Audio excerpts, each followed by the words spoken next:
Honorable members, I will give time because listen to me. This is a very serious issue and we need to have opinion from everyone. Bharat के इतिहास का एकमात्र चुनाव था जब विदेश की एक गवर्नमेंट ने, रशियन गवर्नमेंट ने ऑफिशियल स्टेटमेंट दिया कि भारत के चुनावों में विदेशी हस्तक्षेप हो रहा है। ऐसा भारत के इतिहास में अपने वतन पर सदियों तक है रही हुकूमत गैरों की, लेकिन कुछ चेहरों पर अब तक धूल है उनके पैरों की। आज इस रिपोर्ट के अनुसार यह कहा गया है कि इस प्रोजेक्ट को फॉरेन गवर्नमेंट्स की फंडिंग है और उसका फोकस इंडिया के ऊपर भी है, और इस फॉरेन गवर्नमेंट की फंडिंग के साथ साथ जॉर्ज सोरोस के साथ भी इनका कनेक्शन है।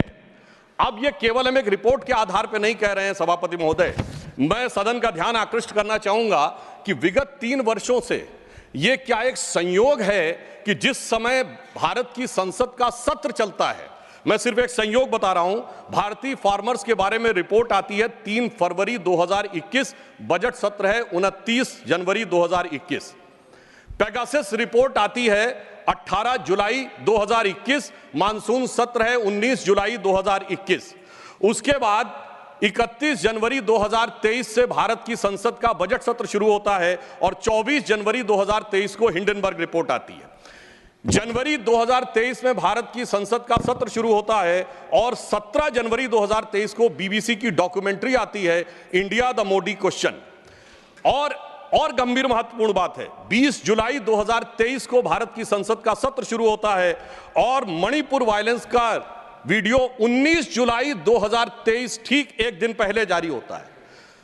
पूरे सीक्वेंस में अगर हम चलें तो महोदय मैं याद दिलाना चाहूंगा कि 10 मई 2024 को कोविड वैक्सीन के बारे में एक रिपोर्ट छपती है, जिस समय भारत का चुनाव प्रचार अपने पूर्ण उसके ऊपर था।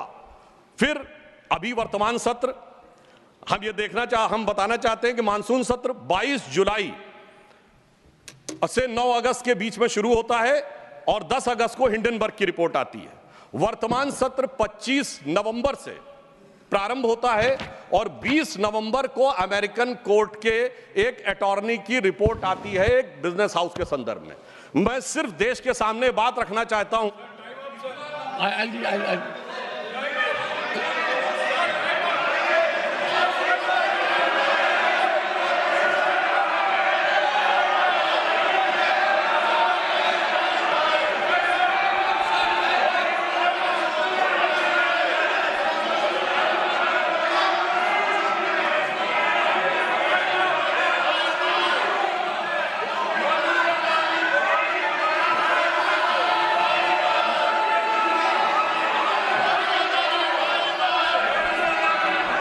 Nothing will go on record except honorable members.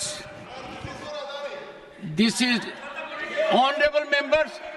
I'll give honorable members. I will give time because listen to me. This is a very serious issue and we need to have opinion from everyone this side. We cannot allow largest democracy to be made dysfunctional by deep state anywhere else. This house should be united in neutralizing any trend, any initiative that is pernicious, dangerous to our sovereignty. I allow Sudhanshu Trivedi to continue.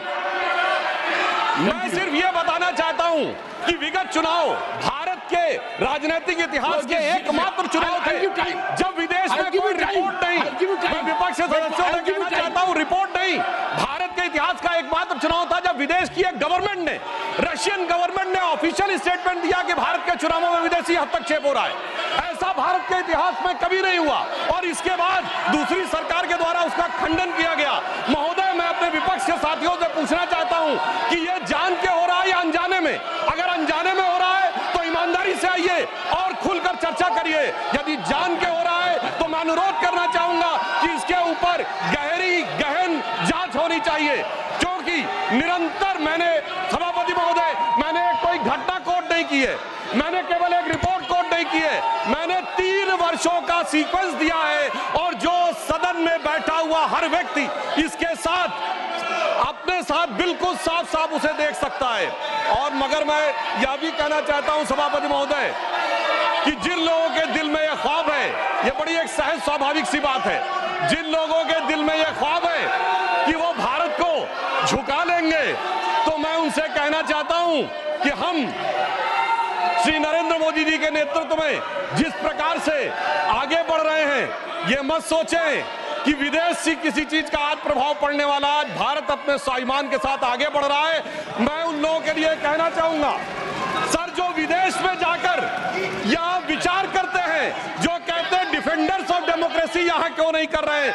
Sir defenders of democracy जिनको कहते थे वो प्रधानमंत्री जी की तारीफ कर रहे हैं। इसलिए मैं कहना चाहूंगा, विदेश का लाभ लेकर, विदेश की छाव लेकर जो भारत में हो रहा है, उनके लिए एक पंक्ति कहना चाहूंगा कि अपने वतन पर सदियों तक है रही हुकूमत गैरों की, लेकिन कुछ चेहरों पर अब तक धूल है उनके पैरों की।